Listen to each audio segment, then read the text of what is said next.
WBC ring announcer, and I want to welcome all the media and fans here in attendance for our press conference as we welcome you here to the Virgin Hotels, Las Vegas, Nevada, as we get you set for a triple header live on Showtime for an all action-packed card here from the Theater Virgin Hotels, Las Vegas, Nevada, in the fight capital of the world. It is headlined by Erickson the Hammer Lubin as he takes on rising contender Sebastian the Towering Inferno Fundoo in a 12th round for the interim WBC Super Welterweight Championship. That is our main event. In our co-main event, we have the return of former WBC Super Welterweight Champion Tony Superbad Harrison as he takes on Sergio El Nino Garcia in a 10-round Super Welterweight clash.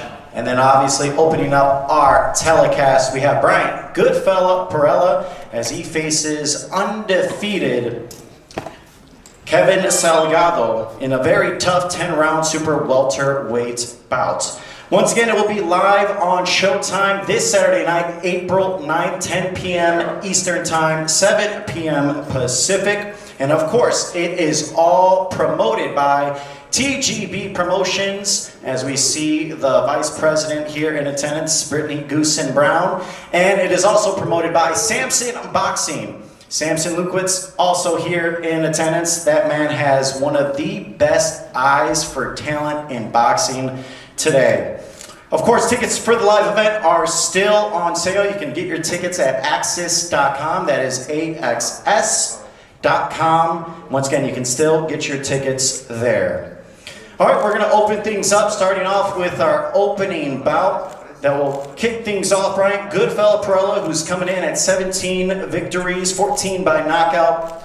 Opposite of 3 defeats and 1 draw as he's taking on Kevin Salgado, who is undefeated, 14-0 with 9 wins by knockout in a 10-round Super Welterweight bout. And now I'll turn things over to our fighters. And first off with you, Brian Perella, as we look to you, you fought a man that is also here on this stage in your last bout, Tony Superbad Harrison, who is going to be featured in our co-main event, and we'll get to him in just a few moments. That fight ended up in a draw. What did you think of that performance? First off, did you feel like you won that fight? And what did you learn about that going up against a former world champion? First and foremost, I just want to say thank you. It's a pleasure to be part of this event with Showtime, TGB Promotions, Al Heyman, for getting me on this platform. The Tony Harrison fight was amazing. It was, you know, a great experience for me. I've only learned so much and evolved into a whole nother fighter since that fight, and because of that fight, you know. Tony Harrison's a heck of a fighter, and he should get any flack for how that fight went. I'm a very difficult person to be in the ring with, and I'll be looking to show that Saturday night. One thing I don't think people realize is your resume is pretty stacked with a lot of notable names.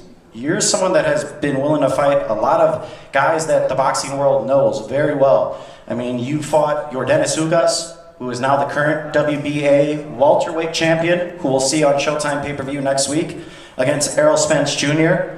You have fought, obviously, the former world champion, Tony Superbad Harrison, Abel Ramos, another notable name in the welterweight division.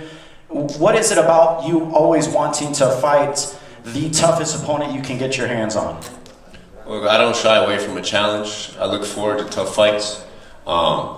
Win, lose, or draw, I learn and I grow from each and every endeavor I'm in. Every fight that I'm in, I'm just going to continue to progress and evolve as a new fighter. Losses don't get to me. They just make me more hungry to come back better and stronger to prove everybody that, you know, I'm not going to lay down. I'm not going to give up on myself. I'm a force to be reckoned with, and I'm going to keep getting better and better each and every fight. Now we see your trainer, who's here in attendance, one of the all-time greats in boxing history, Roy Jones Jr. What have you learned from him? I know he helped you in your last fight against Tony Harrison, and now you've had more time to train with him and learn from one of the greatest of all time. How has that experience been so far? It's been a mind-blowing experience since the day I've walked into the gym. Roy is, he's a genius in his field. And for me, I feel like a kid in a candy store because I'm learning something new every single day. It's really crazy. Like every time I'm done training with him, my mind is tired. Like my brain needs to recover. So it's really incredible experience being with him, and it's exciting to train because it's always going to be something new, and I'm always going to keep growing with that kind of teacher in my corner. I mean, the sky's the limit.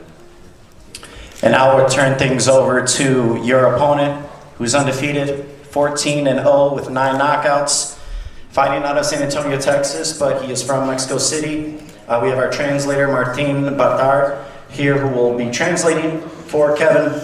And first off, Kevin, you are the younger brother of former super featherweight champion Juan Carlos Salgado. This is your first bout on Showtime here in the U.S. What can fans expect to see from you here this Saturday night? Yo, what's good, YouTube? What's good? It's Stormybman, and I am back. Welcoming you to the Friday night chop session with Stormybman for this Friday, April 8th, 2022. And we are here with episode number 150.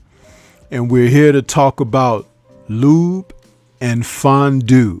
Yeah, another play on words, but a big fight that's coming up this weekend where we see Erickson Lubin taking on Sebastian Fundoo for an opportunity to challenge the winner of the big showdown that is taking place, the rematch between Jermell Charlo and Brian Castano for all the marbles. That's right. We got big fights on the horizon, people, and we're here to stir the pot a little bit this evening to talk about this fight that's coming on tomorrow, premiering on Showtime, Championship Boxing. There is something to be said about the super welterweights or junior middleweights. These men are kind of right in between the glory divisions where they are fast enough and powerful enough to deliver the type of action that boxing fans crave. So that's what we're going to talk about a little bit this evening, along with a few of the other cards that are on tap.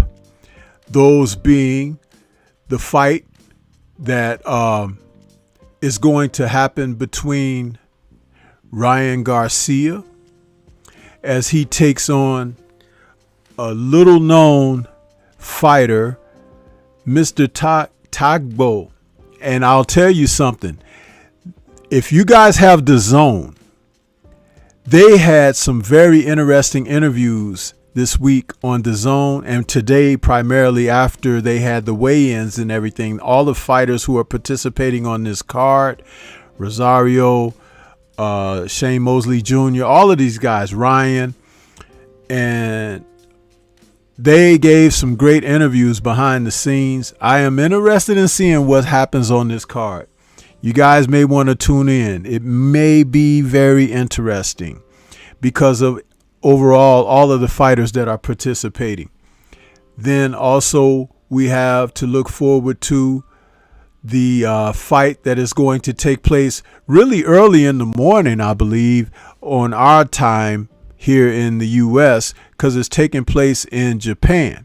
And that'll be Triple G taking on Murata. And this is for one of the belts that Triple G happens to hold. And this gentleman here is now at an advanced age of 40. Triple G coming back, been holding out, trying to wait for the perfect opponent. Maybe he's found him, maybe not.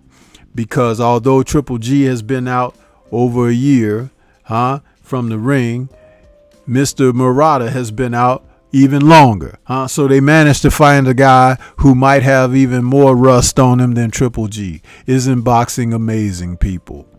And then also we have to look forward to an ESPN card, which is going to be headlined by Michaela Meyer as she takes on Jennifer Hahn. And this may turn out to be another battle in the women's division of boxing between two people who will just bring the best that they have at the championship level. So that's what's on tap to be talked about this evening. And I'm glad that everyone who's out there is out there. Please smash the like button as you come into the building. And I'll go back a little bit so we can enjoy the roll call of the family that has entered the building. You know, starting things out, I did put a poll up there. And the poll, whatever, it says that it completed. I didn't even end the poll, but that whatever. It basically was asking who do you have in the fight between Lubin and Fundoo.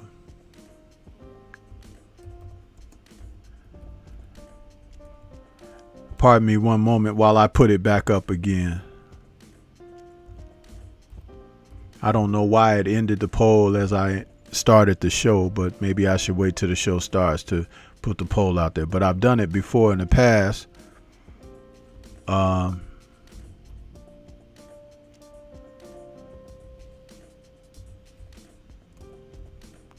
I hate when it does stupid stuff like that, man. But we got the new poll up. I put it up there for you guys to vote on who you got, Erickson Lubin or Sebastian Fundoo. But we're going to get up there and welcome everybody that's out there. We got Woke the Truth in the building saying, Stormybman, salute. Salute to you. Big homie Coop is out there saying, salute Sifu.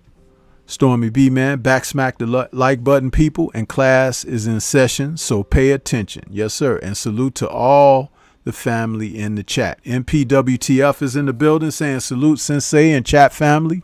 Salute to you as well. Channel member KG84 in the building saying salute Sensei, using that emoji. And I love when my members use the emojis, man. You make me feel like we're best friends when you use my emojis here. And I selected certain emojis for a reason. And I'm glad to see somebody like my brother KG84 using the emojis. And he says salute to the chat. We got the Queen, Tay, MMA, Combat, and Entertainment in the building. She's saying, Stormybman, Master Sifu, salute to you as well, Queen. She also likes the beat, the theme for the show. I appreciate that. True Benjamin is out there in the building saying salute. Salute to you. And William Old School Arden is out there saying salute, brother. Couldn't wait for your live show. I couldn't wait either, man. I was chomping at the bit to get out here, you know what I mean? And we here now, you know? And it's like kickoff on a Sunday football game, ain't it? We got Andrew Charles in the building saying, Stormybman, salute. Salute to you, Andrew. Glad to see you back. William says, I was watching Spence on the Porter podcast, and they asked him what he would do if Ugas got aggressive, and Spence said, well, bless his heart. Yeah, I didn't see that. But, you know, Spence, man, the dude knows how to conduct himself when he's doing interviews. I like him in his responses and everything because it's subtle but very effective. Reminds me of somebody. Yes, sir. But, yeah, that's pretty cool. Antonio Hembrick is out there. He says, salute family and Sensei. Salute to you. Thrill Hill is in the building saying, salute Stormy B. The Queen, Kwee is out there saying, what happening? Okay, I got you. Glad to see you out there, Kwee. And who else we got in the building? Jeff Woodside from Queens is out there. He says the like button. He said, jab that like button. Salute, peace, and power to the moderators and comment section. Appreciate you. He says, like and subscribe and share. Yes, sir. Yes, sir. And thank you for that. Alvin Davis, channel member, is out there saying, salute Stormy B-Man in chat. Salute to you. My man, Drew Titan, LLC, out there. Yo, what's good with you, Drew? Man, I can't wait for us to get to that Noise on Film and present that new intro that you provided, man. That dude, Drew Titan, is talented, man. He's got a lot of stuff going on. If you haven't subscribed to my man, Drew Titan, please do so immediately. And if you haven't subscribed to him already, I don't know what's wrong with you. You got brain damage or something, but you better get back on board, huh? Or we're going to get you one of them little yellow helmets with the chin strap, knowing that you can't handle your affairs. You need someone to oversee them for you. And we got Supreme Beast Boxing Talk out there in the building. He says, salute Grandmaster Sensei. Oos. Yes. Salute to you, Supreme Beast. Glad to see you. Cooking with Sir is in the building saying, salute Stormy B-Man. Yahweh is out there. Yes, sir. We got a few more people. We got Aaron Parker out there. Says, sup, Stormy B-Man. What's up with you, brother? Curtis Price is in the building, saying right on 1000. Amen. Yes, sir. Cooking with Sir says, I'm driving. Wait a minute. Man, this new laptop I got, the buttons are so sensitive. I barely touch something. I have to make sure I don't erase or block anybody. Cooking with Sir says, I'm driving, but hit the like button, family. I appreciate that. Aaron Parker's out there saluting Drew. Who else we got? Number one grinder. Real Talk is out there in the building saying salute Stormy B-Man in chat. And William is saluting Supreme. And so is Yahweh saluting William. I'm all caught up on the chat at this moment. Go James Khalil 98 is out there saying salute my brothers and sisters. Much respect to all. I appreciate everybody that's out there, man, hitting that like button as we get started on tonight's show. As you notice, I opened up with some audio and a slight little bit of video from the press conference a couple days ago for Lubin and Fundoo, because they had everyone who's participating on the card at the presser, and I wanted to give everybody a chance to hear some of the audio of that and know that the fighters that are competing, it's going to be an interesting card. And Lubin and Fundoo being the main event will be very interesting as well. And I'm telling you guys that this is the kind of fight that the winner of this fight will be the man to face the unified undisputed champion winner between Castaño and Charlo. And this is not going to be a cakewalk. 154 is stacked. Lots of talent there, different styles, which will make for an interesting mix-up whenever any of these fighters come together. And the fact that Lubin had a shot at Charlo already, but he got stopped in the first round. I think he went in a little overconfident and ran into something. Never allowed himself to get loosened up in the bout or whatever. And Charlo took advantage of his mistakes, as a champion is supposed to do, and sent Lubin packing early. And even in his comeback and the succession of fights that he's had, Lubin on an occasion or two had looked a little shaky in there. So we don't know if it's either his focus, his ability to absorb shots, or what. But we're going to find out, because I do believe that in this fight there will be contact. Now, the interesting thing is, I learned this week from an interview that Lubin did, is that he has a history with Fundoo that goes back to, when he was a much younger fighter in the amateurs and everything. And he says that Fundoo's dad was involved in his life, where they went to, tournaments and things like that. So they're familiar with each other. And that's something I didn't know prior to hearing that interview that Erickson Lubin gave. So again, the more information, the more data that you can gather and download, it will allow you to make a proper assessment of what you may be seeing. And sometimes when certain information isn't disclosed, you can only go on an eye test, and an eye test is not always 1000%. It isn't. So it's good to gather and collect as much as you can from the sources that allow it. You know what I mean? And that's one of the things that I consider when I start, doing my fight breakdowns and things of that nature. So with all of that out of the way, we're going to return to the interview on the panel and listen in a little bit more to the fighters that are on the undercard, and then I'll chime in and respond. Bueno, tu hermano mayor, Juan Carlos, es un campeón. Ahora, ¿cuál va a ser tu misión en esta pelea? ¿Cuál va a ser tu objetivo para que puedas empezar a crear tu propio legado aquí en Las Vegas?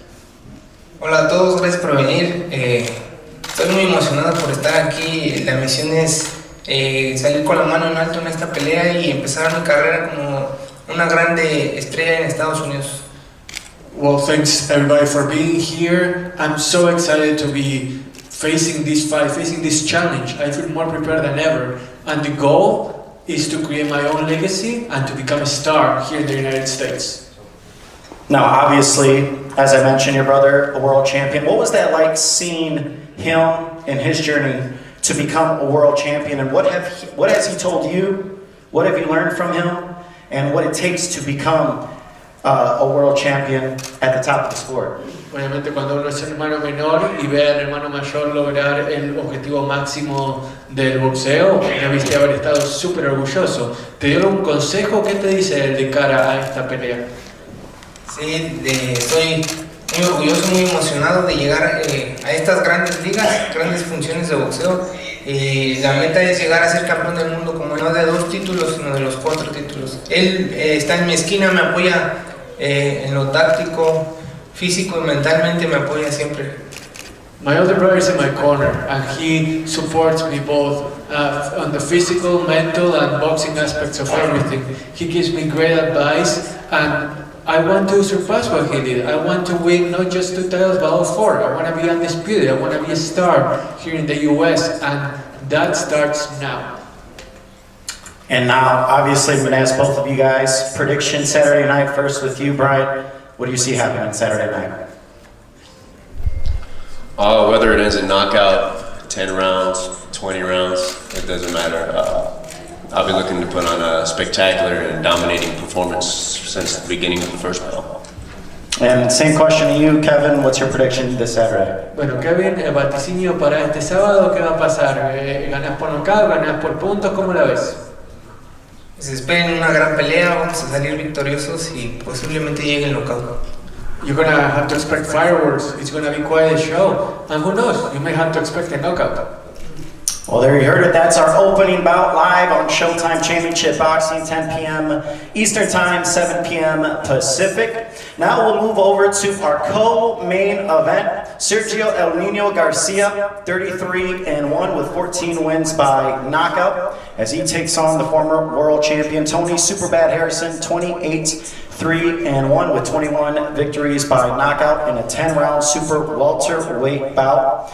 First, starting things off with you, Sergio. You suffered your first defeat in a very tight bout against the man that is right next to you, who is headlining this bout as well, Sebastian Fundora. That was your first fight in the U.S.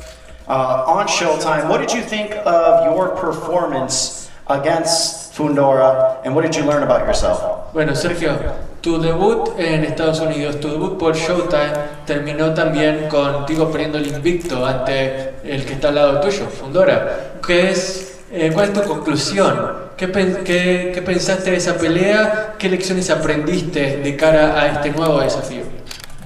Bueno, yo creo que saqué todo lo positivo, ¿no? Que fue entrar en Estados Unidos, hacer una gran pelea con Sebastián y afincarnos aquí, ¿no? Y repetir, y ahora hacer con un ex campeón mundial, tener otra oportunidad.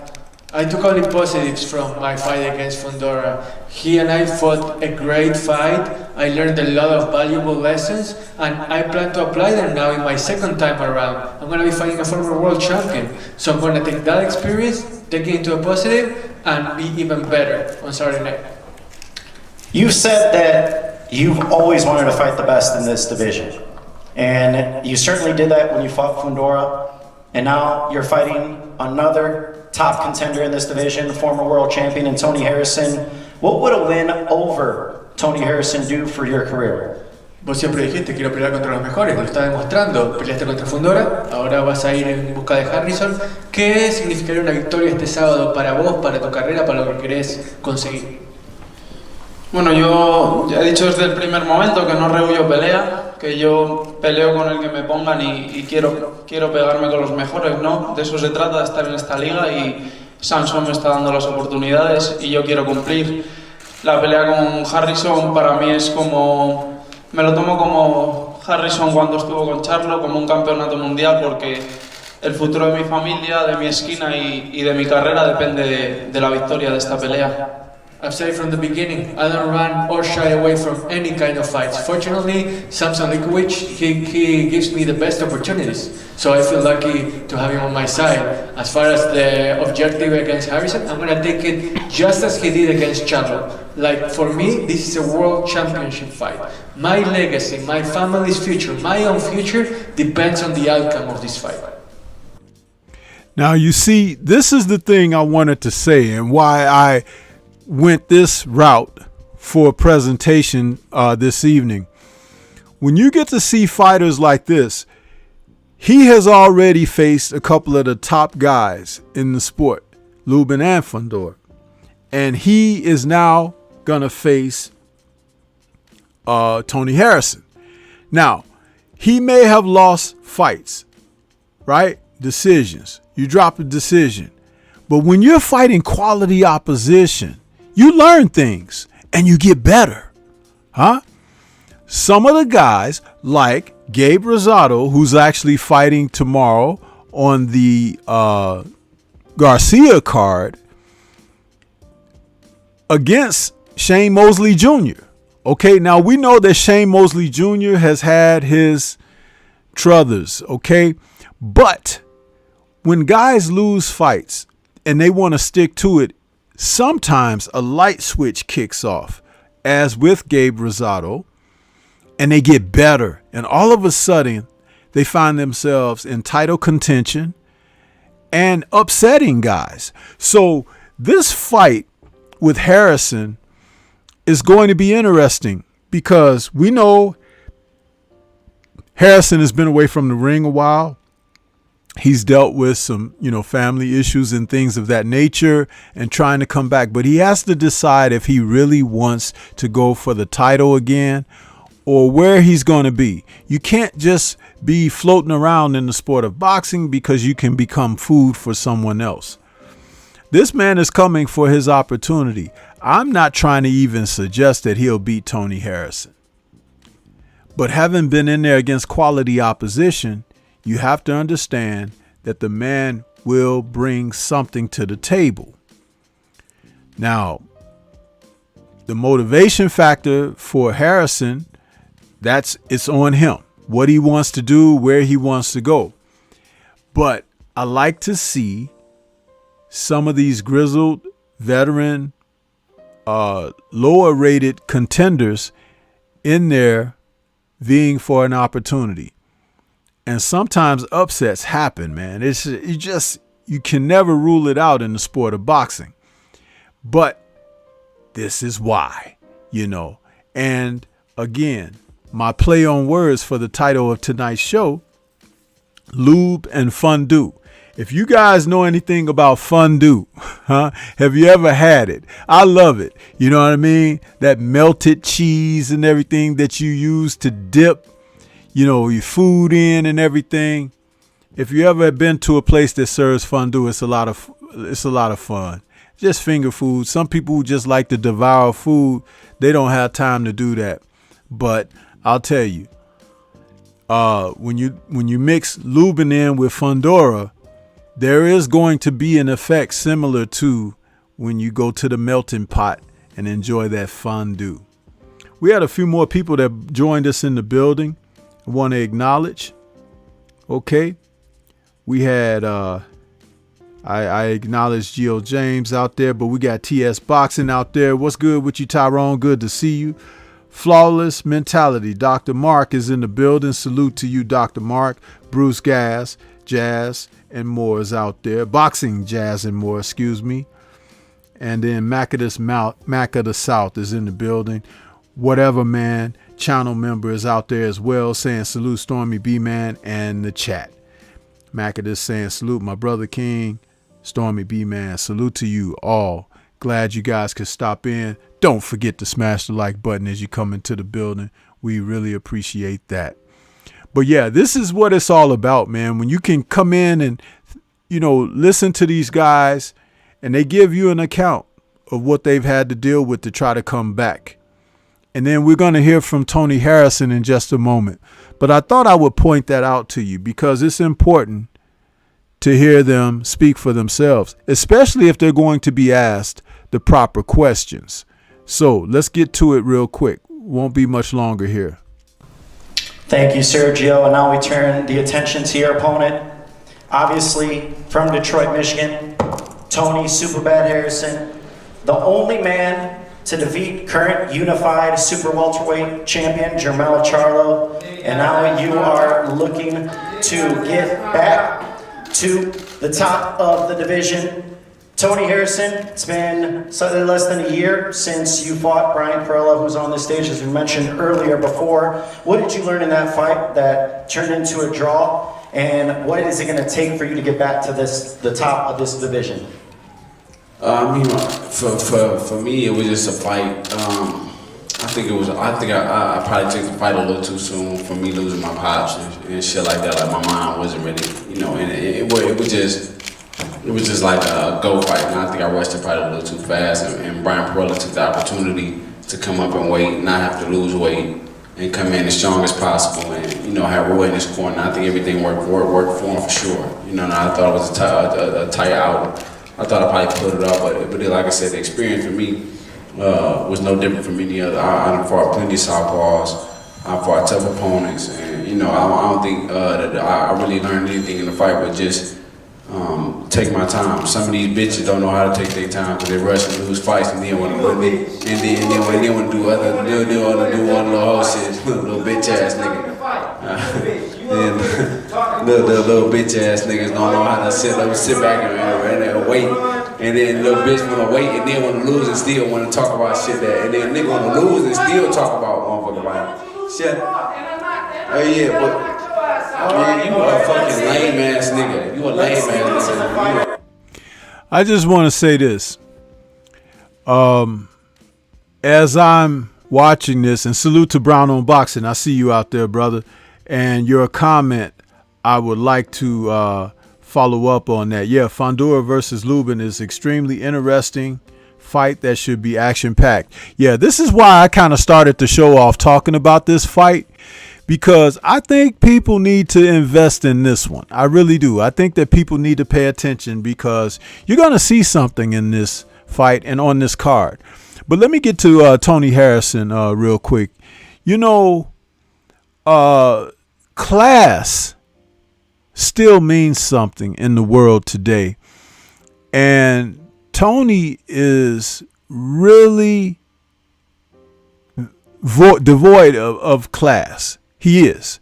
And regardless if you're a regional guy, you support him because of where he's from, or you might like his boxing style and things of that nature. But I'm going to tell you something. Poor character individuals usually get shown the door in the sport of boxing.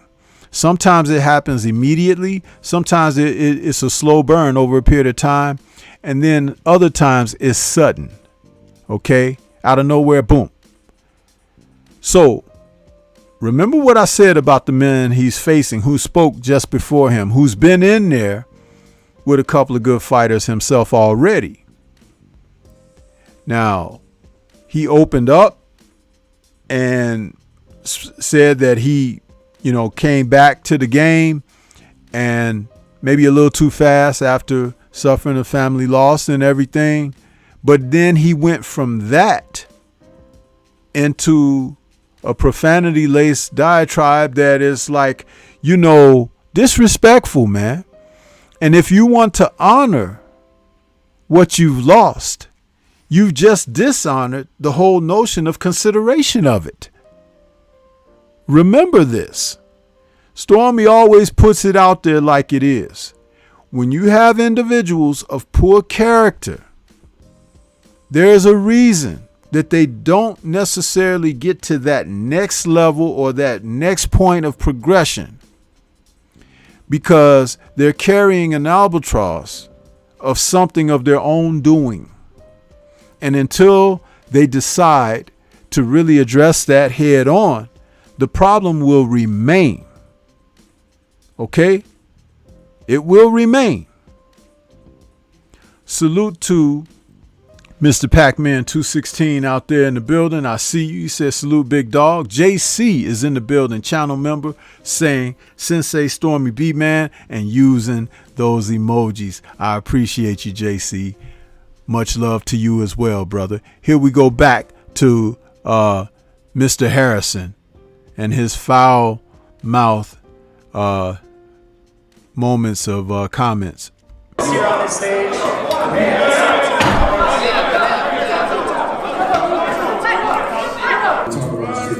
Still talk about motherfucker. Yeah.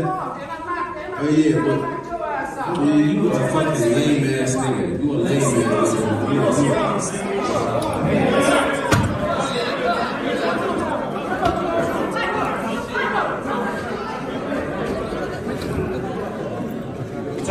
Here we go.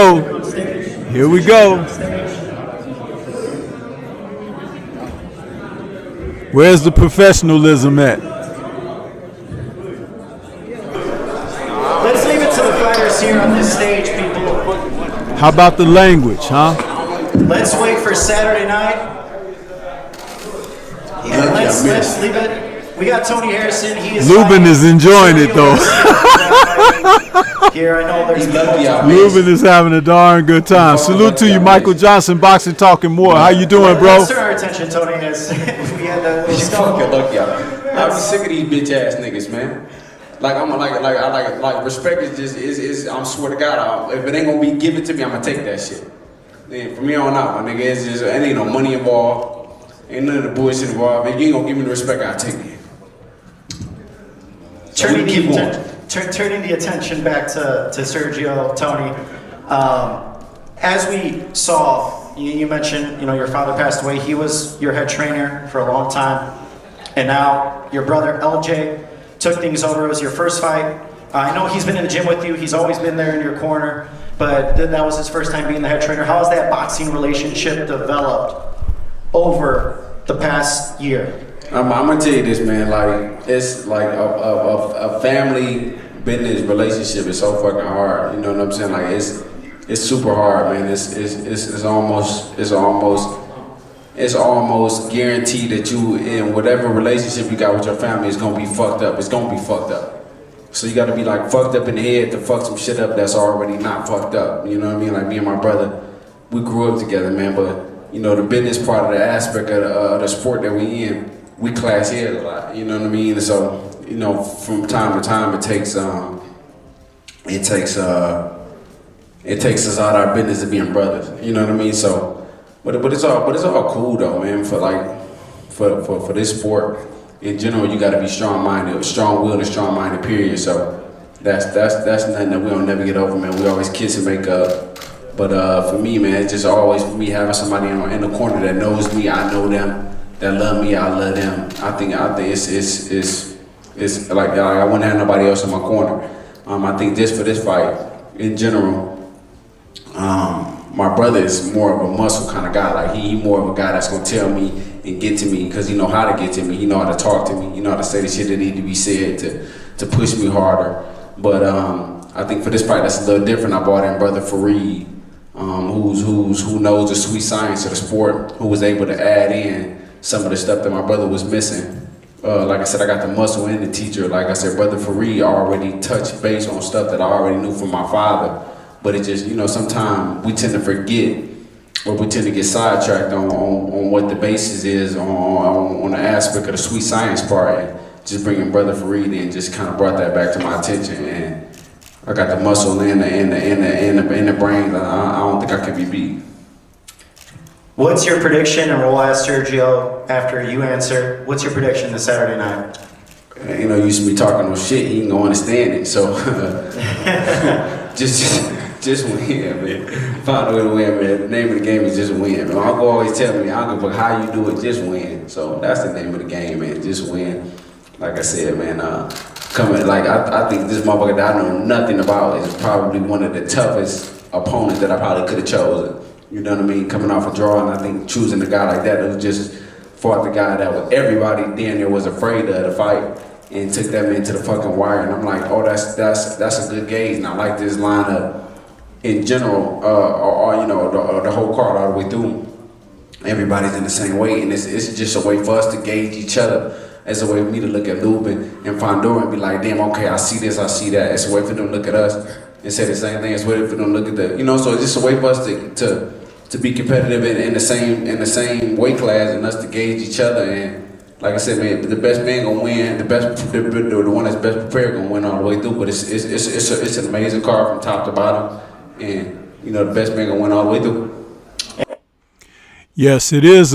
It's an amazing card. That's why I'm promoting this, because I think people should tune in, and I think that it's going to be entertaining. Each subsequent fight, you got a triple header on there, and I expect some good things out of that. I expect some good things out of this triple header.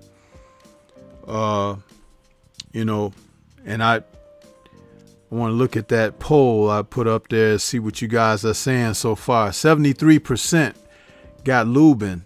Okay, 27% got Fundoo. It's going to be very interesting. And I don't think it's so cut and dry. There's some like handicaps to this fight that will leave.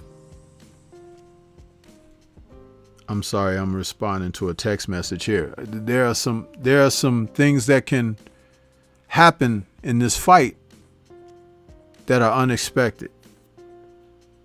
Now, what I would like to know is how familiar Lubin would be with Fundoo as far as being in the ring with them. Have they sparred together and things like that in the past? Even if it was a long time ago, that would be very interesting, you know.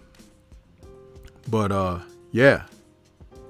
So let's, you know, get those votes up for the poll and see what happens. You know what I mean? Let's get the poll up. But yeah.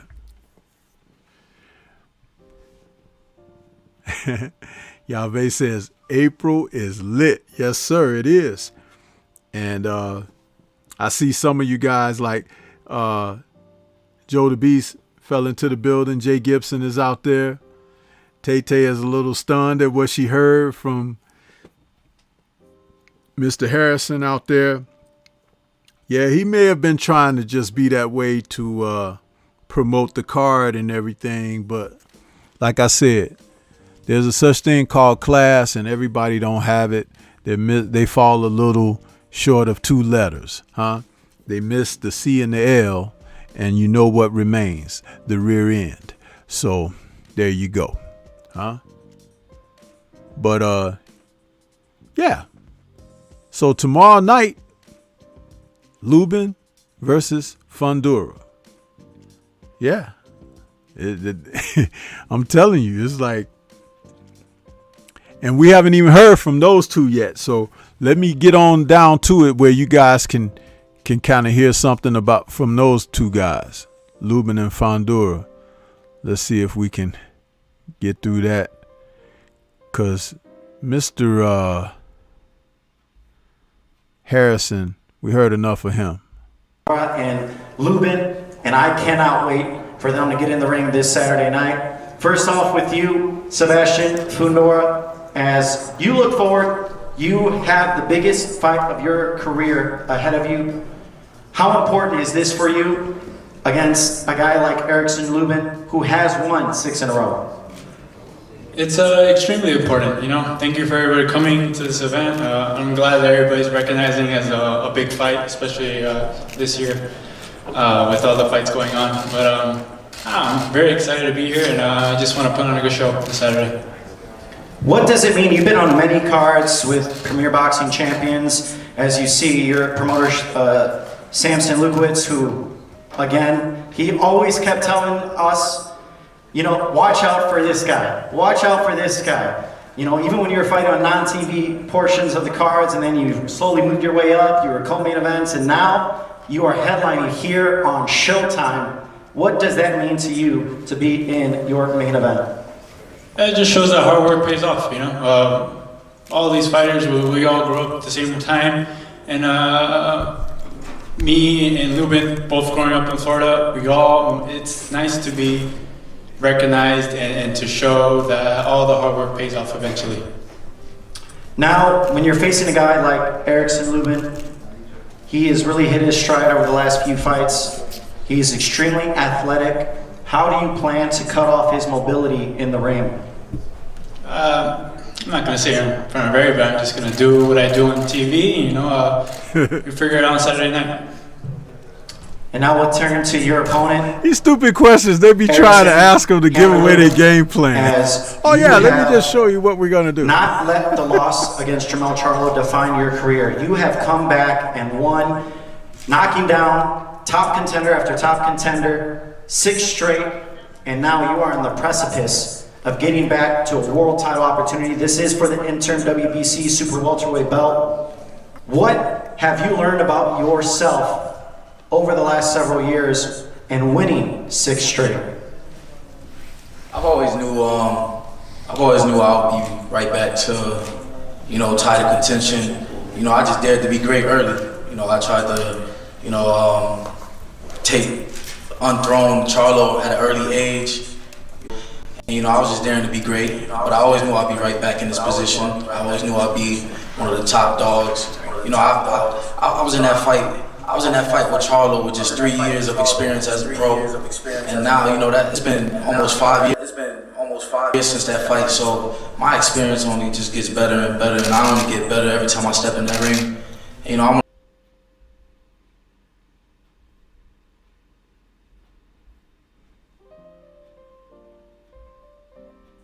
gonna be great, but I always knew I'd be right back in this position. I always knew I'd be one of the top dogs.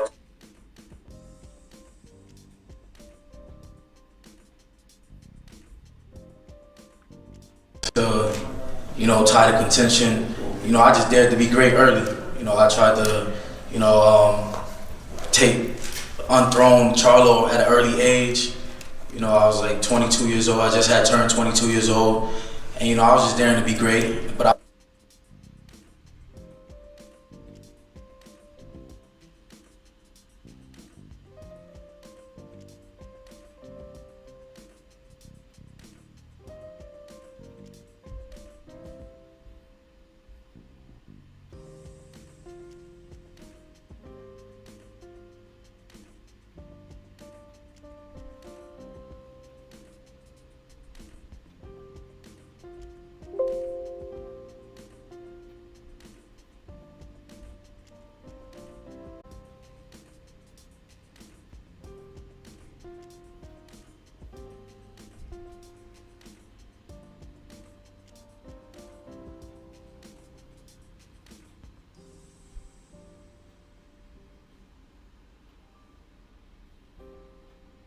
I always knew I'd be right back in this position. I always knew I'd be one of the top dogs. You know, I was in that fight. I was in that fight with Charlo with just 3 years of experience as a pro, and now, you know, that it's been almost 5 years since that fight. So my experience only just gets better and better, and I only get better every time I step in that ring.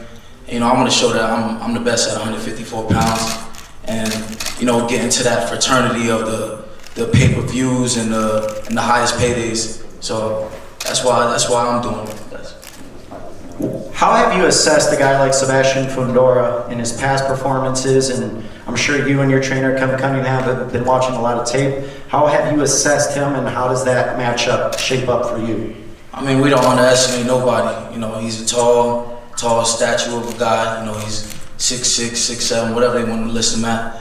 But, you know, I think skills pay the bills. You know, we go into camp and we draw up a game plan, and on fight night we execute it to, you know, our best ability. And, you know, he's a good fighter, he comes in shape. But like I said, skills pay the bills. Now, I know you and your trainer, Kevin Cunningham, you know, from Orlando, Florida, but you moved your camp to Las Vegas here. And first off, why the change? And in training camp, how have you been able to prepare? I mean, Sebastian Fundora, he's 6'6" at 154 pounds. Were you able to find, you know, sparring similar to mimic the style a little bit, because that is such a unique build? Yeah, well, we got away because we wanted to be isolated, wanted to be away from, you know, friends, family, no distractions. You know, I leave the gym and I go straight to my room, putting on film, putting on the grades, myself, you know, Fundora, study my tape. But you know, Kevin's a mastermind in this game. You know, he's dealt with multi-world champions. He's dealt with, you know, just some of the greatest fighters in our era. So, you know, I plan to be no different. I plan to come here and do great things. And Saturday night, you know, it's just, you know, the start. It's been started. You know, we just continuing it. So I'd like to see. First off, for you, Fundora, prediction Saturday night, first main event, live on Showtime Championship Boxing. How do you see it playing out? Oh, we're just here to win. That's how whatever way it was, like Tony Harrison said, whatever way it is, we're just here to win. Same question to you, Hammer. I'm here to make a statement. I'm here to win in dominant fashion. There you heard it from our main event. And now we'll turn things over to our media members. We have the microphone that will be passed around, so just please raise your hand, state your name and what outlet you are with, and feel free to ask any of the fighters up here your question. Thanks, Miguel. Okay, I'll end that right there, because the media doesn't ask the type of questions that you really want to know the answers to. But I thought I would let you guys get a chance to hear primarily the fighters speak for themselves. And that was pretty tight. You know what I mean? They were able to deliver very good conversation. And these guys, you know, it's like, as you can see, they're like, what do you think you could do? You know, what do you think? It's like, dude, they're not going to reveal their game plans for how they're going to fight. You got to tune in for that. But there are questions that you can ask to get a better answer, or to dig into a different aspect of the fighter's personality to give you more insight to where their mindset is approaching a fight. The media has gotten so lazy. They no longer do their job. That's why we're here. And see, for me to just come on here and break the press conference down like I was doing, it's just a different way, a different look. You know what I'm saying? Than what the actual media is doing. So that's why I cut that off at that point. But yeah, we're looking forward to that fight tomorrow night, and may the best man do his thing, huh? Right now, I think it's a pick'em fight. Personally, I think it's a pick'em fight. I haven't really chosen a guy. Fundora's last fight, his opponent was able to get to him a little bit. Lubin is a far better puncher than that guy. So we saw some things that maybe showed some chinks in the armor of Fundora. But again, there are some things about Lubin that are a little questionable as well. That's why I said it's a pick'em. I think the first guy who's able to gain the advantage and stay on top of the opponent may be the person who ends up victorious in this fight. But yeah, let's move it along, and let's talk a little bit about and and I know nobody's chomping at the bit for this, but let's talk a little bit about Ryan Garcia and Tago. Ryan has been in a situation where people are kind of ticked off at him because he was, after his fight over Campbell Soup, which was a pretty darn decent knockout that he got over Luke Campbell, but he had to get off the canvas to do it because Campbell put him down. Campbell's not known as a puncher, and Ryan was he was embarrassed, but he did win the fight. But immediately after that, he went on some kind of tirade of challenging people like Tank Davis and Devin Haney and telling everybody how superior he was and everything, but he wasn't looking to really get into the ring. Then he started lying, talking about he had made deals with Pacquiao, and the Pacquiao people were like, what the hell are you talking about? And he just went on this thing where he was on some kind of a trip. And then he had, unfortunately, a bout of mental health difficulty. Now, I'm kind of choosing my words carefully there because mental health is a serious thing. But this is the second guy who has claimed mental health that is high profile in the sport of boxing, and then all of a sudden come back, months later as if nothing was ever wrong. That may be the truest sign of mental health. And as my man Rolly said when he did his interview with Brian Custer on The Last Stand, when he was asked about Ryan Garcia, he said Ryan Garcia can overcome everything except for mental health. And that's one of those situations where you can say it takes one to know one. Absolutely. But I tell you, man, this boxing is something else, ain't it? But anyway, being touted as the return, as if he was really gone somewhere. He was just outside the ring, you know what I mean? Because I don't think the kid can fight too well at the professional level. He may have had some things he did and accomplished in the amateurs or whatever, but the pro game, man, ain't a game. This is a real deal. And somebody out there is willing to put their shoe in Ryan's behind. Being around the De La Hoya camp, he might enjoy those kind of things. But I don't know if he's ready for somebody who's going to really go after him. Now, listening to Tago's interviews, he is really saying that he's coming for Ryan. And he says that they disrespecting him. And earlier in the week when they had their public workout, he was supposed to be done with his, and Ryan's camp showed up and they got into it in the ring because the dude didn't want to leave. So I found that to be interesting. So Emmanuel Tago is like, you know what? To hell with Ryan Garcia. And I'm with him. You understand? But he looks, after the weigh-in today and they stood together, Ryan is bigger than the guy. So I don't think that they picked this guy to beat Ryan in this return.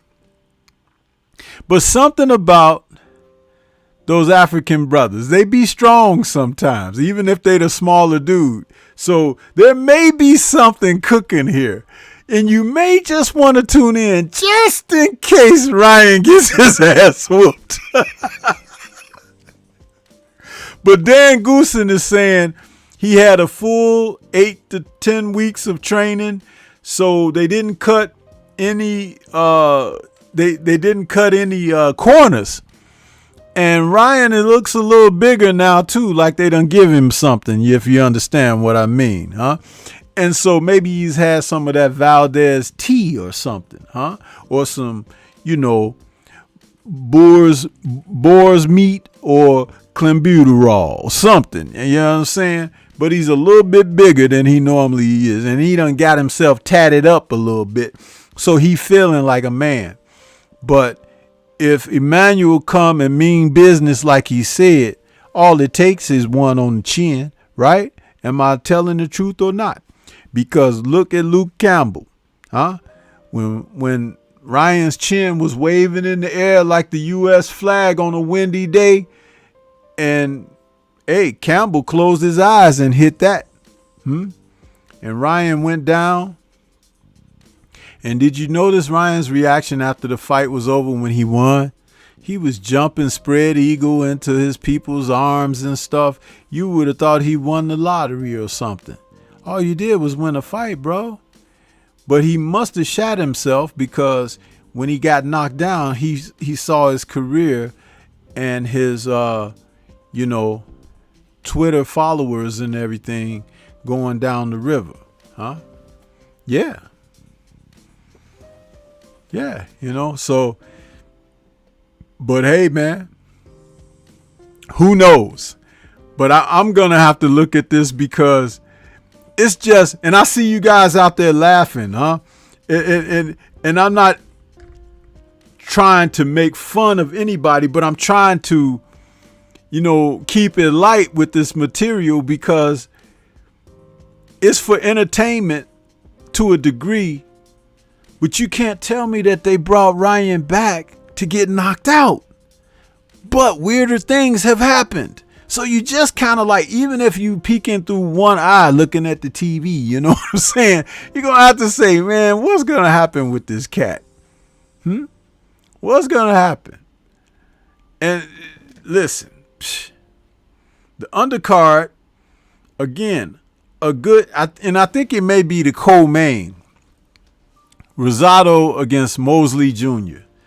Now, Shane Mosley Jr. has been in a situation where he has done some good things in boxing, being, first and foremost, being the son of a legend, right? Sugar Shane. But he just doesn't have something. And I don't know if that's the desire. He's got genetics. But there's something missing with Shane Mosley Jr. And it's going to be interesting to see how he performs against Gabe, because Gabe was once in that position that Shane has found himself, having several losses, having to turn some things around, rededicate yourself to the sport, start to really focus in on boxing technique and ability. Has Shane found that path for himself yet? We don't know. And that's something to tune in the fight for, to find that answer out. I like the fact that he's trying. He's giving it a go. Because Rosado is at a different level. Rosado is in the top 10. He really is, because of his experience and what he's been able to do. I still maintain that I felt he beat Danny Jacobs a couple years ago when they fought. And I think he got a bad deal on that decision. But we move on. He took out Beck the Bully, who just had his comeback fight recently and went back to bullying and knocking people out. But it was Gabe that had showed the bully the door, and the floor. He knocked his ass out. But hey, such is life. And he also spoke in that DAZN interview that I saw earlier today. Gabe spoke about his fight with Jaime Munguia, and he talked about how Jaime being, younger and more youthful. And he said he was strong, but he said that he could tell that he had moments where, Munguia was having problems, but he just couldn't finish him off, just couldn't catch up. So it's very interesting. Boxing is the theater of the unexpected. When you tune in, you should be able to see something that you haven't seen each and every time. Yeah, you know what I mean? Joe the Beast says, might be a chance of Ryan getting humbled. I think of the last fight, and I saw with Jahai Tucker. He won, but he started to get beat up as the rounds went on, he gassed out. Yeah, that Jahai Tucker, man, they're going to have to dial it back for him because he ain't ready to take that next step at all. He ain't. That right there, that was a horrible performance for that kid. And I'm going to tell you something. A lot of it is having him on a featured show on the undercard.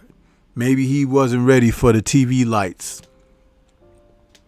Because sometimes guys get a little full of themselves because people could see them on TV, right? And they like, oh, look at me, Sometimes you build in the dark until you're ready to come out into the light, huh?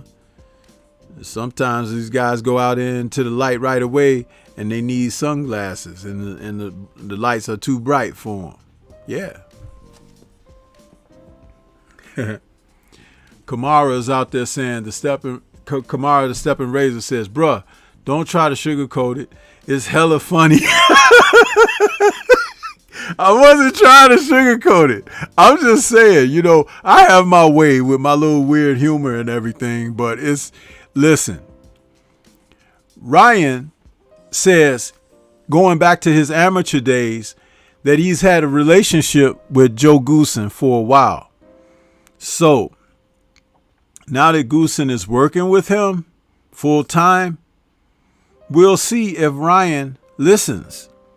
Because a great deal of it is listening to your trainer. If you can't vibe and jive with your trainer to execute what you guys are working on and game plans of that such to implement tactics and strategies and so forth, it's going to be hard.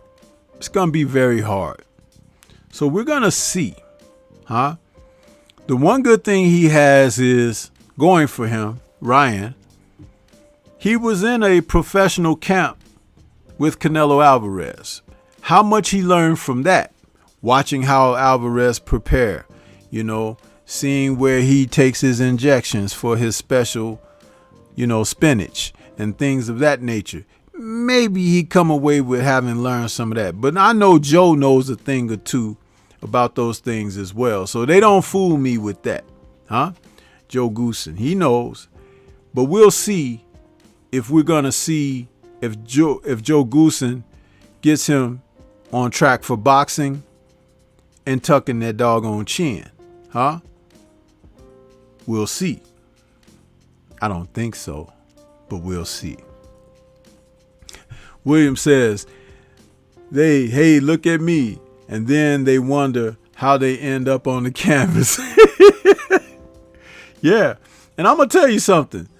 I'm pulling for Emmanuel Tago because of how he's been talking. You guys have got to go back and see his press releases, man. Every time he does an interview, he's constantly talking about them disrespecting him and taking him light.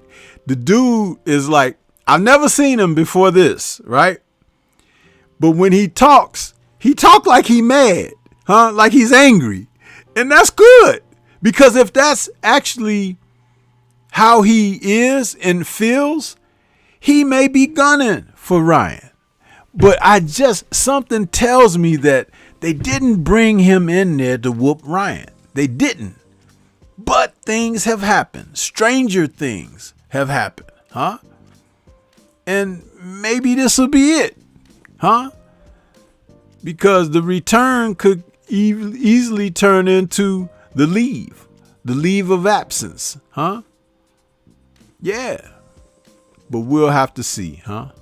We'll have to see. There are no certainties except for death, huh? Now, let's move on to GGG, who's taking on Murata in Japan. Now I consider this the battle of the wash-ups, huh? Because they're having it over in Japan at, like 4 a.m. or something, my time or whatever.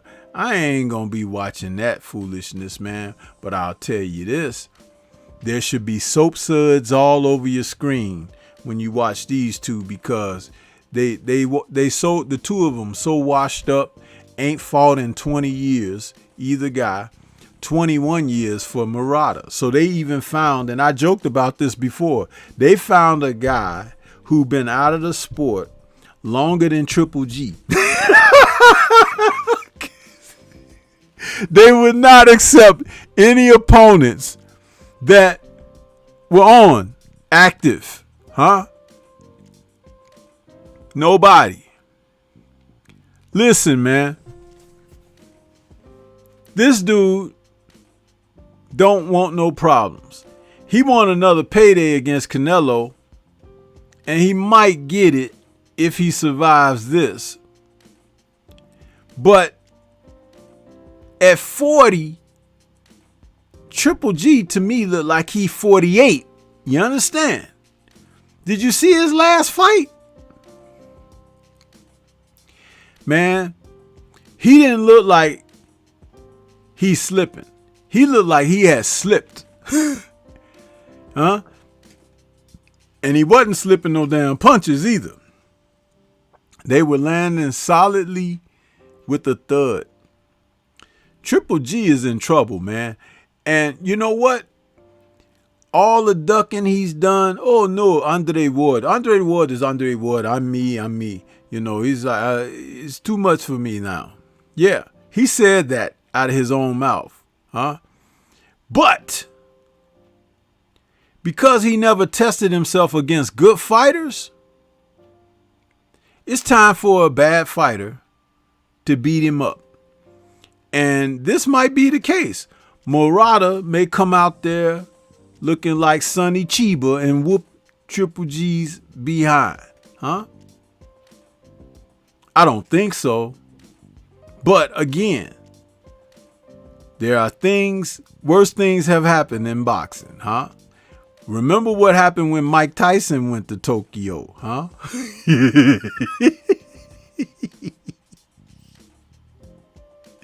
Yeah.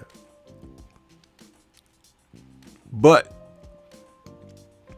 Triple G, man, he even looks old. They had the weigh in. I was watching it before I went live here. I watched the playback, you know, because they had it. It was real early today. But I watched the playback of the weigh-in. Man, Triple G came in there with a quilted bathrobe on. Huh? Murata came in there. He was wearing some sweats or whatever. I'm like, look at Triple G even looked like an old dude. Huh? It's like he was hanging out with Hugh Hefner or something wearing that old quilted bathrobe. Huh? Probably had a few of those Japanese honeys. Up in his hotel room. Did I say that? Yes, because they, you know, offer you the milk when you go over there. Huh? But, yeah, we'll see. Because Murata don't convince me that he's a world beater. Huh? He doesn't. But I'm just saying. The dude is old, man. He's old. Shemaine Callahan, I see you out there. He says 100. Michael Johnson, Boxing Talking Boy, says black don't crack. Yeah. Kamara Stepping Razor says, I heard that Ben Gay and Geritol won the purse bid for that Triple G fight.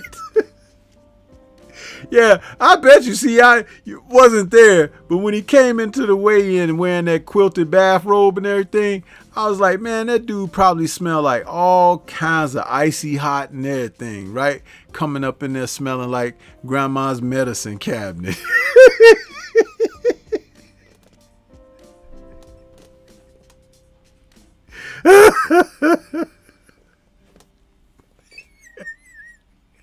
IGM Tim is out there. Salute to you, bro. He says, salute Stormy B-Man in chat. Salute to you. Kamara and Stephen Razor laughing. Rolling. William says, G was only missing his walker or cane. No, he didn't need that. That Mark needed a wheelchair. He coming there. They should have. They probably did wheel him up to the back door where they walked into the room because you didn't see. It was like the camera was inside the room. He walked through the doorway. They probably wheeled him right up there in a wheelchair, man. I'm telling you. This dude is 40, but he look like he's 48. I'm serious. Have you seen Triple G? He went downhill fast as hell. I'm talking about Grand Theft Auto fast. He went down. It's like you saw him one time and he was like, you know, they're saying that he's as good as Marvin Hagler. And then when you see him the next outing, you're like, oh my goodness, he's looking like Sugar Ray Robinson. And the Sugar Ray Robinson who used to be at the casinos, you know, sitting there, you know, at the age of 65.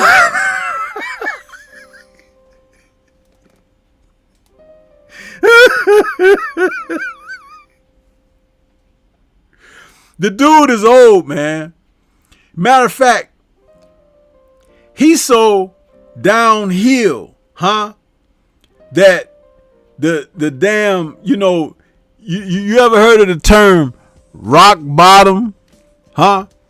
Well, there's no bottom. He's still declining as we speak.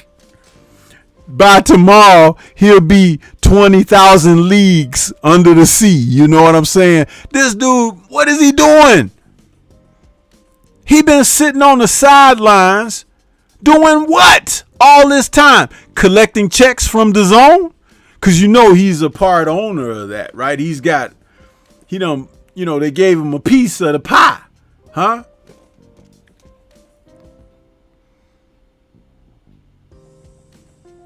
Dude, big drama show. It's like the drama is that they even paying this dude. Are you serious? Geritol, that's him.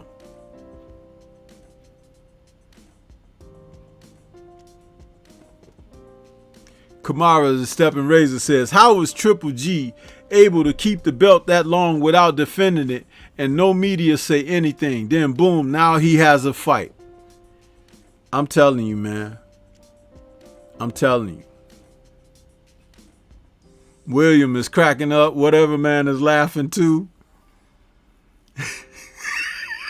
Kamara says, downhill, no brakes. Feet all skinned up because he trying to stop the motion like the Flintstones when they stop their car with their feet. That's he going downhill, just feet all scuffed up. His feet done turned brass, trying to slow. He trying to slow the momentum going downhill. His feet all fucked up. You see him. When you see him in the ring tomorrow, you gonna say, damn, what kind of boxing shoes is it ain't even boxing shoes. He gonna get in the ring with his raw feet.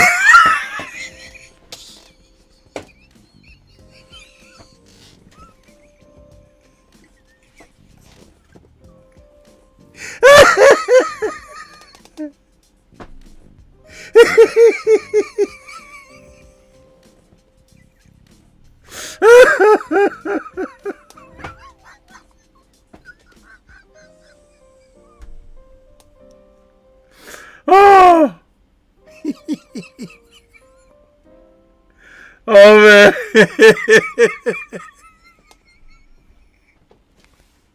That's a damn shame. He ought to sit his old ass down. Huh? They gonna give him a check and then a social security check after the fight, man. He ripping people off like a mug, man. Ripping people off.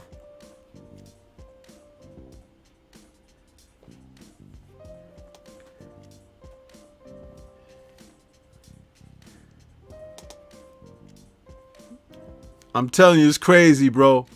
It's crazy. What? This dude ain't fought in like 2 years, bro. In the last fight we saw him in, he took an ass whooping and they still gave him the victory. So if Murata got anything, He should be kicking Triple G's butt all over the ring. But I don't trust it, man. I don't trust it. It's like, man.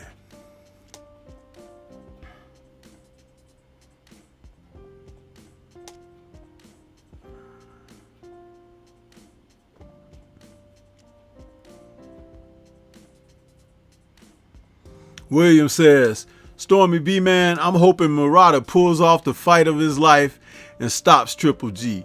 Really tired of the Duck Champions. Yeah, man, it's time to start laying these guys. It's time for these guys, you know, to be out of the sport, man. It's ridiculous. It's ridiculous. Huh? I wish I had that audio clip when he refused, when the reporter asked him about fighting Andre Ward, because I'm going to tell you something, man. That was so hilarious. And that was years ago. Ward was still at 168. He hadn't even gone up to 175 yet. It's ridiculous stuff, man.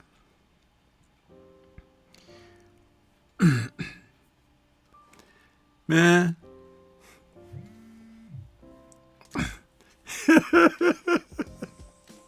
My man Trap House Boxer sending me some text messages talking about me. Listen, man. I'm telling you, watch his shoes tomorrow night. It's going to tell you everything you need to know. Angie Wise Fool, I see you out there. Welcome. Kamara's laughing, got the flames up there. William says, Stormy B, man, you got my son laughing in the kitchen, man. Mike Biggs Boxing, salute to you, brother. He says, salute, Stormy. Shemaine Callahan says, facts. Yeah, you know, I'm telling it like it is, man.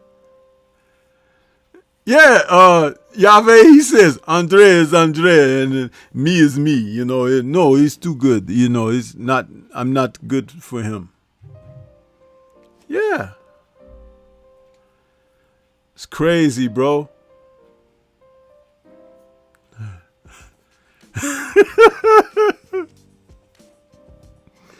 Man, I'm telling you, get out of here with that foolishness. This dude supposed to be sitting ringside with a damn headset and a microphone talking about fights. He ain't supposed to be in the ring. The dude is, listen, he has recessed so badly, he can't even get out of the way of shots. This is why, like, if Murata loses this fight, Murata is a bum. And you know, you don't hear Stormy call people bums, huh? But if Murata loses this fight, he's a bum. Because Triple G is shot, man. He shot like a Dirty Harry victim, huh? Shot! You know? Crazy, bro. Crazy.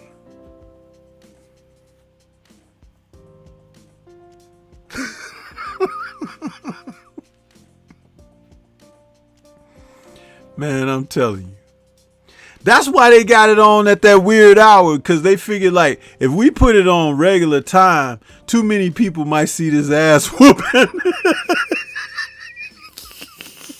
And they gonna be saying, I told you.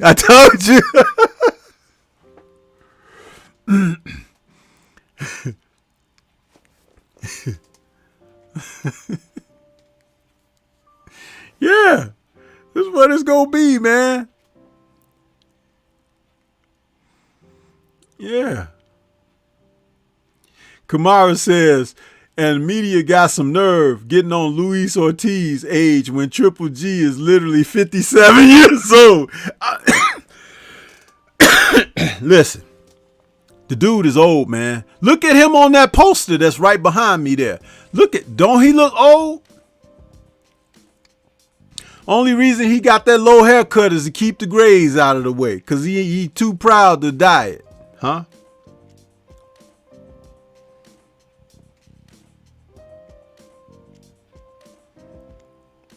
Salute to Artman Boxing. I see you out there. He says, what's going on, OG? What's good with you, Artman? Good to see you, man. Yeah, buddy. I tell you, man. But if Murata can't win this fight, man, there's no hope for him. He should just, you know how they try to tell us when we do something wrong, close your channel down. If Murata can't win that fight, he should stop boxing and find something else to do, huh? Go become a ninja or something, but he leave boxing alone because it ain't for you. This man right here is so old. He showed up at the weigh-in in a quilted bathrobe. And I'm talking about quilted, the kind that if it's chilly in your house, you put that bad boy on. The only thing else he could have did was have one that was corduroy. And if it was corduroy, you know he old, huh? But he made it quilted like it was made by a relative or something. The dude, I'm telling you, man, Triple G, he out of there. He out of there.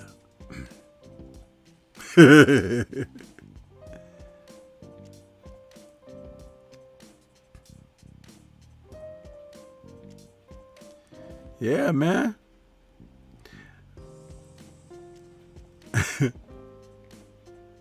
JC is cracking up. Kamara's rolling as well. Hey, man, listen. I tried to make it light, but it's gonna be a tragedy, bro. It's gonna be a tragedy.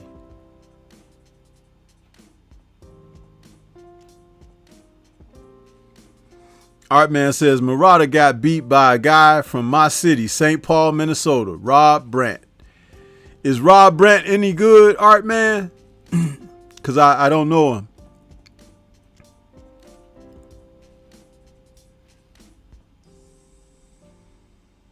Man, that's a damn shame, bro. That's a damn shame.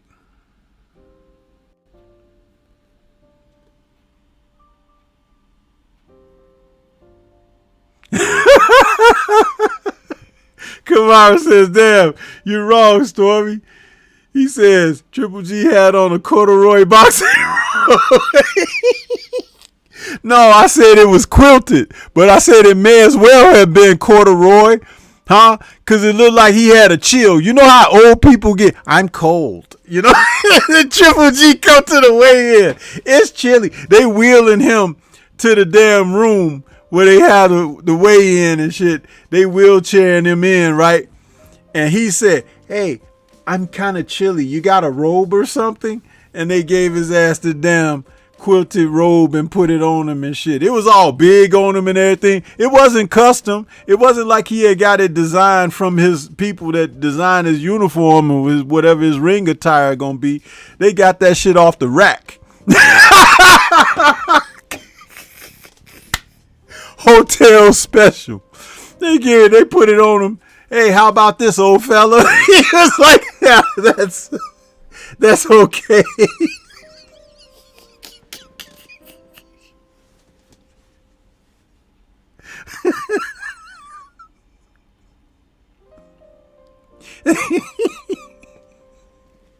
They told him, you're going to have the weigh-in tonight and continental breakfast for seniors in the morning.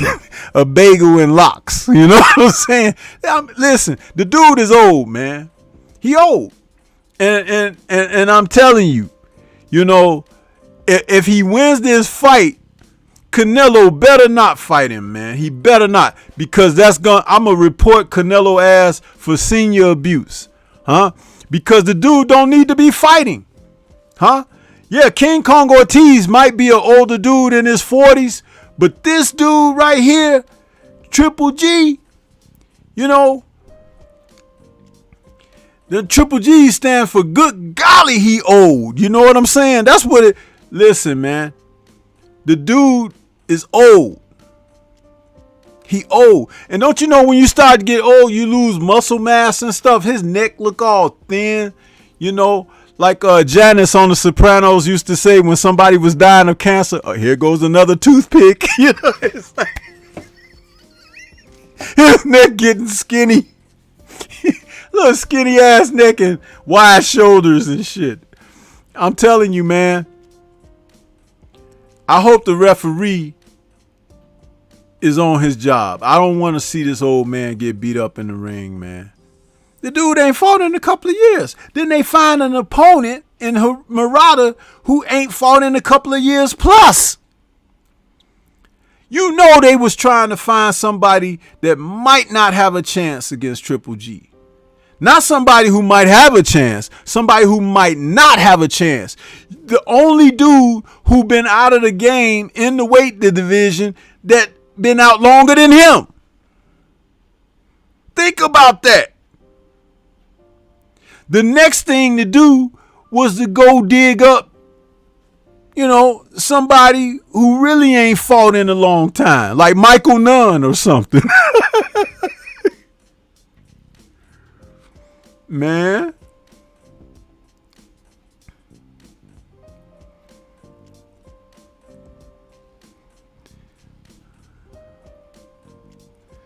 Man, I'm telling you, what they feed y'all in boxing, man, it's ridiculous. Y'all should protest. Seniors taking a beating for your entertainment. Huh? It's crazy. It's crazy. Well, let's move on to the other fight, man. Because this fight right here is a good fight. We got on ESPN, Mikaela Mayer is taking on Jennifer Hahn. I think this is a good fight right here. I think this is a good fight. But Mikaela Mayer, off of that last fight she had, man, she really proved herself against that woman that was from Paris. I think she was from, because that lady was like a robot, bro.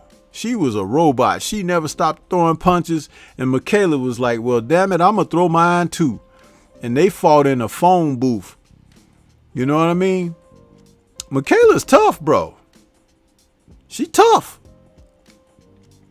She ain't no pushover. Huh? But Jessica Hahn gonna try to give her pound of flesh. We'll see what happens. But I just want it to be as good as the last fight, because Mikaela gets in there and she's not afraid of contact. She is not afraid of contact. So Jessica, you better be ready.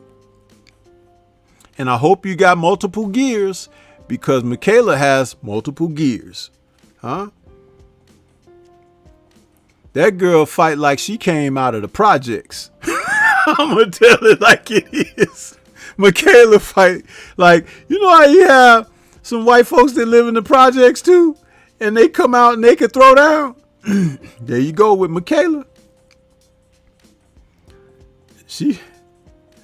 That's it right there. Salute to 225 Boxing Talk in that super chat. Says, salute, Stormy. Would you say GGG is wearing his age? Man, he wearing that age like a mink coat. You understand? Pay the cost to be the boss. He comes out there just, look at me. I'm old as you can be. You know what I'm saying? That's him. That dude is a senior now, man. And dude, 4 years ago, he wasn't looking too good. That last fight he had, he looked horrible. I want to see if he can go 12.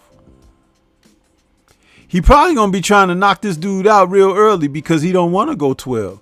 It's like 12 for him now is like when it used to be 15.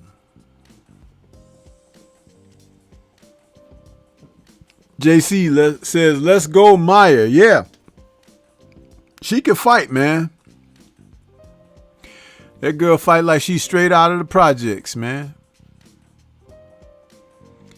When you could say somebody fight like they come out of the projects, not only can they fight, but they pretty damn tough. That's basically what I'm saying about Mikaela Mayer. I ain't trying to put her down or nothing. I think she can fight. Huh? I think she can fight.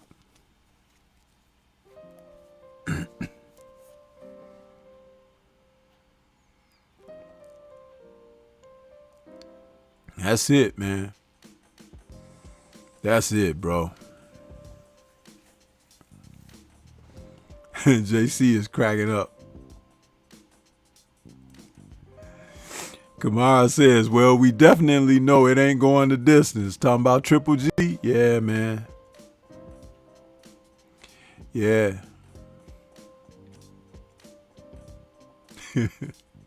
Well, I'm glad I can make you guys laugh tonight, but hey, these old farts, man.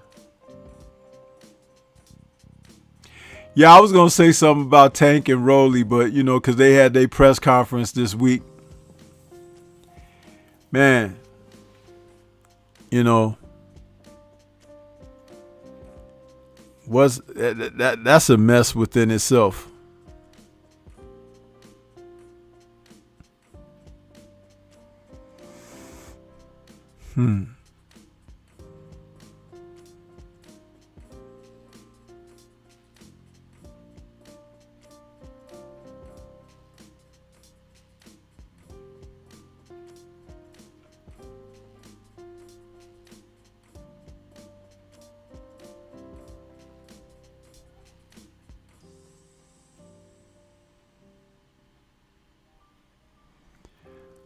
Trying to make an adjustment here.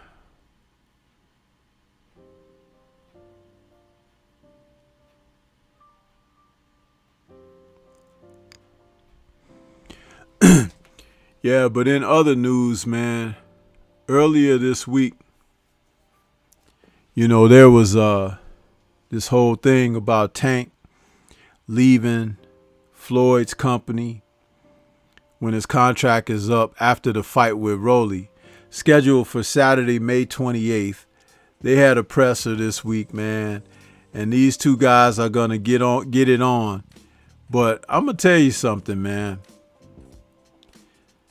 What's interesting is Rolly is just annoying enough to make you want to tune in to this fight. Some people just want to tune in to see him get his butt whooped. But we'll see. You know? We'll see what happens. I'll tell you something. Nothing is etched in stone. And Tank got a lot on his mind right now. He wants to get rid of this contract with Floyd. He wants to get in there with some stiff competition because people saying he ain't fighting nobody and this and that. But him and Rolly, it's going to be something, man. It's going to be something. We'll see what happens. We'll see.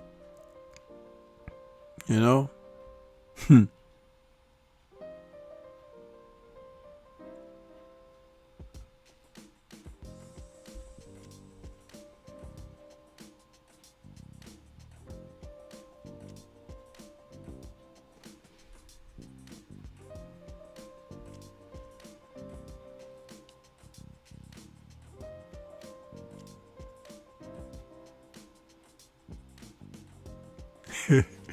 You guys are a trip, man. Y'all done started your own little conversation in the chat with those comments.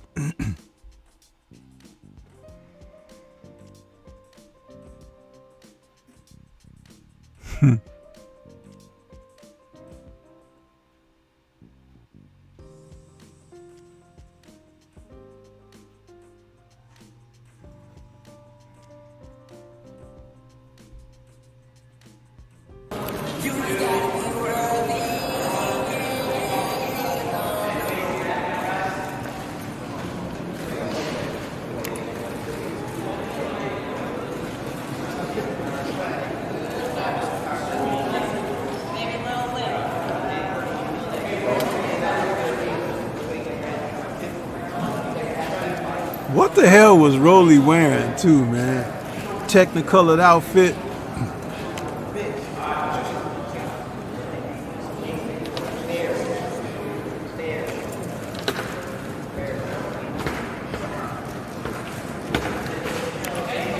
And them damn Billy Lowe sunglasses that he had. Billy Lowe was that fake dude that played Bruce Lee in Game of Death. Billy Lowe. Rolly got on them damn Billy Lowe sunglasses.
Now, I'm gonna tell you something, man.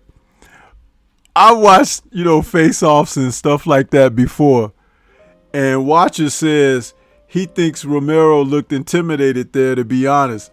I'm gonna tell you something. I didn't see anything that told me that Rolly looked intimidated. If anything, whatever he was saying to Tank was getting Tank more and more riled up. And he wasn't even changing his level. Even with Tank with the point in his face and get up in his face, Rolly never flinched or moved back. He stayed right there saying the same stuff. The dude might be crazy. And like my man, KQKC Boxing Network said, crazy people be a little strong. You better be careful, man. The dude did not look intimidated to me. He looked like a person that is just like, what? I don't care. That bravado that you heard from Tony Harrison earlier talking, that was the actions that Romero showed right there when Tank got up in his face. It just showed without the words that Harrison spoke. That was the actions that Romero showed. He displayed that. He ain't afraid. Now, he might be stupid to not be concerned, but again, we talking about somebody that might be off a little bit. So it's like, hey, man, it makes for good copy. I tell you. Tank may eat him up. But just what if he can take it? Oh, man.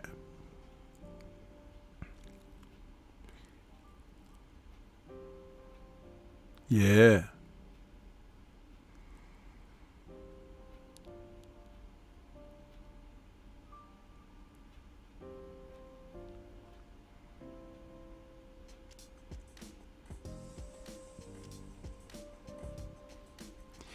Yeah, the thing of it is that it's nice to have some entertainment and excitement in boxing, ain't it? It's like that's what we want. That's what we want. And if a great knockout comes behind it, great. That's just like when you guys was watching The White Monkey. He was talking all that stuff, talking about Earl and everybody, and then he goes in there and gets knocked the hell out his damn self. Huh? Yeah. JMJ2121 says, Stormy B Man in live chat, salute. What's good with you, JMJ? I ain't seen you in a minute. Mansa Musa is out there saying, once again, ain't nobody told Rolly you supposed to lose this fight. Tank better not take Rolly light. Yeah, he better not. And let me tell you something.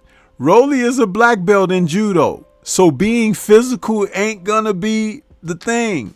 It's not. There's going to be... Tank better box. And Tank can box. And he can catch him off of boxing. You get him some good combinations in there. Tank got really fast hands, got power in both hands. He could take it to Rolly and everything. But don't go in there trying to bull and get physical and all of that, because that's right up Rolly's alley. Huh? Tank's going to have to fight this fight with controlled aggression. He's going to have to fight using his head, using his boxing ability. I hope his coaches got him ready for that, not to just go out there and try to knock this dude out. Because you go out there doing that and you go into the jaws of the enemy. Remember, Rolly said he going to run into something because he's stupid.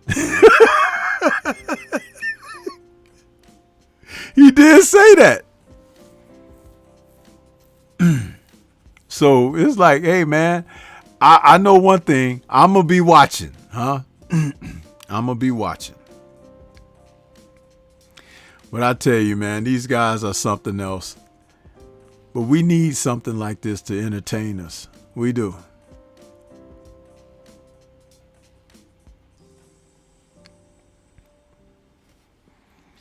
But yeah.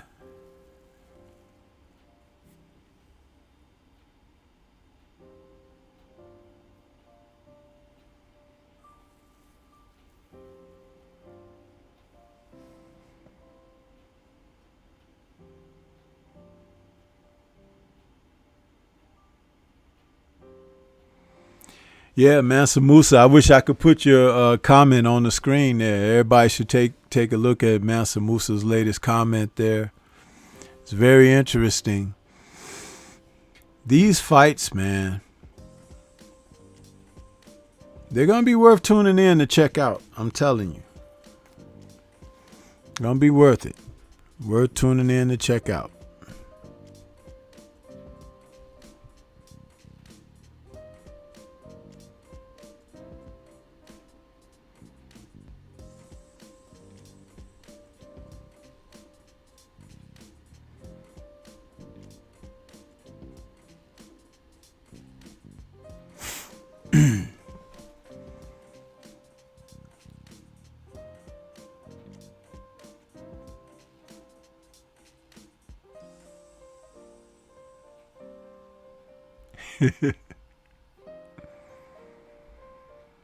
Yeah, it's been an interesting evening, hasn't it? This was a little different Friday night chop session that I put on for you guys, but I think that we still got the job done, huh? With the type of content I put on for you guys and some of the sound bites and everything. Kept it entertaining, got you guys to laugh a little bit. You know,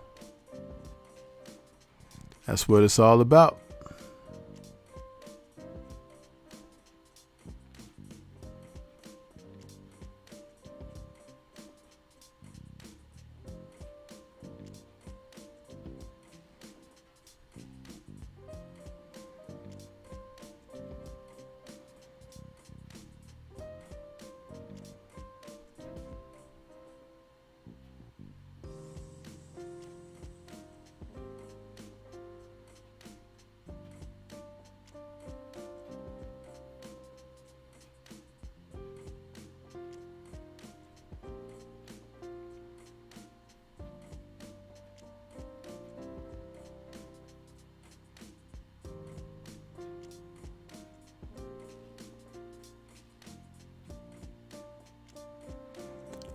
Trying to queue up something.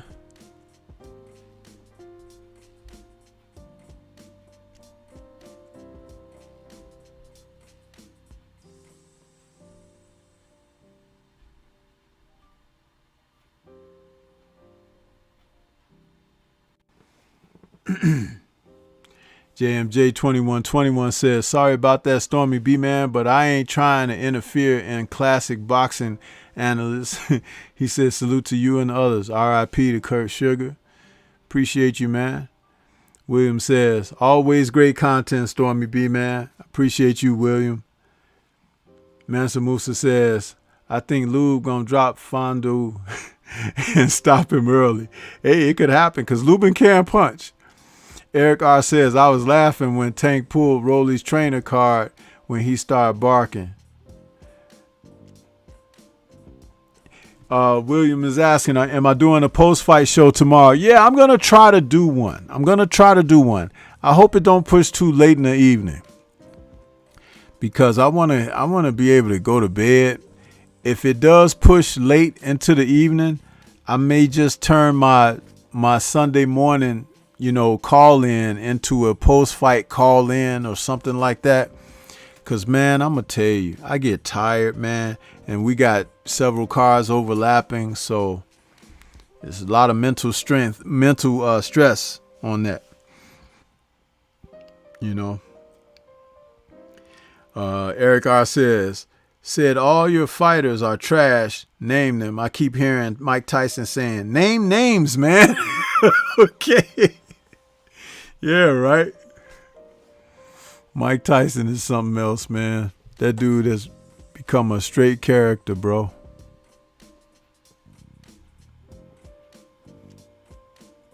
Yeah. But we're going to get on out of here, man. Let you guys release you on into your weekend. Thank you so much for tuning in. Super chat. Thank you for the thumbs up. You know what I mean? And the support. It's been real strong this evening. I've enjoyed this, man. Hope you guys enjoyed it as well. We're going to get on up out of here. Shout out to the mighty LDBC. And we'll catch you guys on the next one. Enjoy those fights. And we'll catch you. Got the Sunday morning call-in show. I know I'm doing that one, but it depends. The post-fight is going to be contingent, especially if I could get somebody to come on with the post-fight with me. If I could get one of the content creators to come on and help me get through the post-fight show tomorrow night, that'll be a lot easier on me. But I look forward to it all. Look forward to seeing you guys, being right back here with you, man. Peace, everyone. I'm out of here.